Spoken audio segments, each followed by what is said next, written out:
आरो जि बिटिआरनि सुक्ति बे सुक्तिनि दफाफोरखौ एबसुनि दैदेनगिरिफोरा सानैसो आइबिनि मानसिफोरखौ लाफानानै सुजुबाय।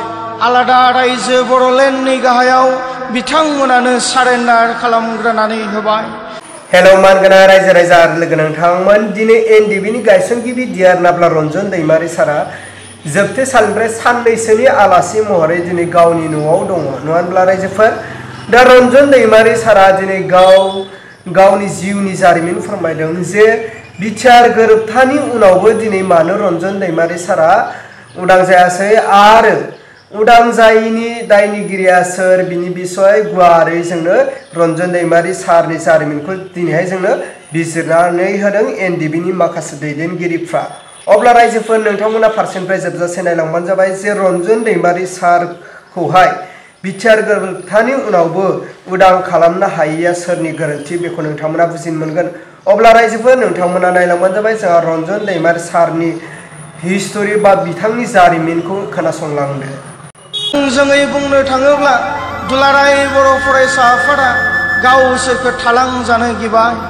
एनडिएफबिजोंसो जुदि भारत सरकारा सुक्ति खालामसिगोनब्ला एबसुआ थालांसिगोन बिथांमोना सिन्ता खालामनो हमबाय आरो आसाम सरकारनि खाथियाव थांनानै दुलाराय बर' फरायसा आफादनि दैदेनगिरिफोरा खर' गंग्लायहैबाय, आथिं हमहैबाय। एनडिएफबिजों जे सुक्ति खालामनो नागिरदों बे सुक्तियाव जों एबसुखौबो लाफानांगौ होननानै आसाम सरकारनि आथिं गुदियाव गंग्लायहैबाय। अब्लानि आसाम सरकारा बुंबाय जे जों नोंथांमोनखौ सुक्तिकारिनि लामासिम लानानै थांनो हागोन, नाथाय नोंथांमोना एनडिएफबिनि एजेन्डानि गाहायाव गंग्लायनानै होनांगोन।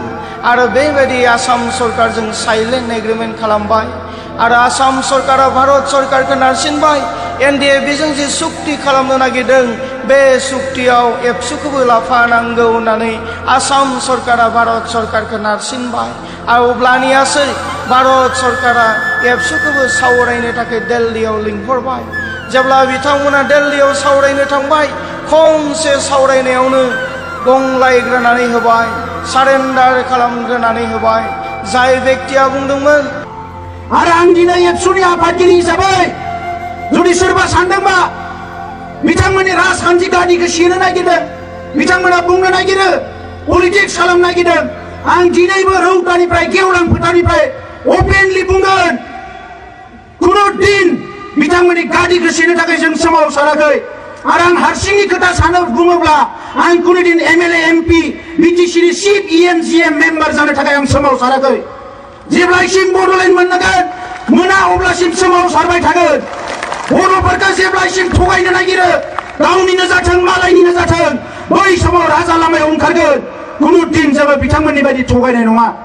बैबायदि बेक्तियानो स्टेन्ड होआखैसै, गंग्लायनानै होजेनबाय आरो जों एनडिएफबिनि एजेन्डाखौ हाइजेक खालामनानै दोनबाय आरो जि बिटिआरनि सुक्ति बे सुक्तिनि दफाफोरखौ एबसुनि दैदेनगिरिफोरा सानैसो आइबिनि मानसिफोरखौ लाफानानै सुजुबाय। आलादा रायजो बर'लेण्डनि गाहायाव बिथांमोनानो सारेन्डार खालामग्रोनानै होबाय। सारेन्डार खालामग्रोनांगौ होनना बुङोब्ला जों एनडिएफबिआसो सारेन्डार जाग्रोनांगौमोन। मानो होननानै बुङोब्ला जोंहा प्रब्लेमफोर दङ। दिनैसिमबो जोंनि फाउन्डार चेयारमेना जोबथेसालियाव जोबजानानै दङ। बिथांजों लोगोसे 100 जननिबो बांसिन सेंग्राफ्रा जोबथेसालियाव जोबजानानै दङ। बेजोंनो लोगोसे सानै सेंग्राफ्रा फासिनि अर्डार जानानै दङ। प्रब्लेमा जों एनडिएफबिआ दङमोन, एबसुआ प्रब्लेम गैयामोन।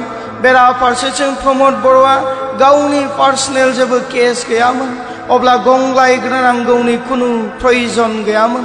नाथाय बिथाङा गंग्लायग्रोनानै होबाय, सेपारेट स्टेटनि गाहायाव सारेन्डार खालामग्रोनानै होबाय।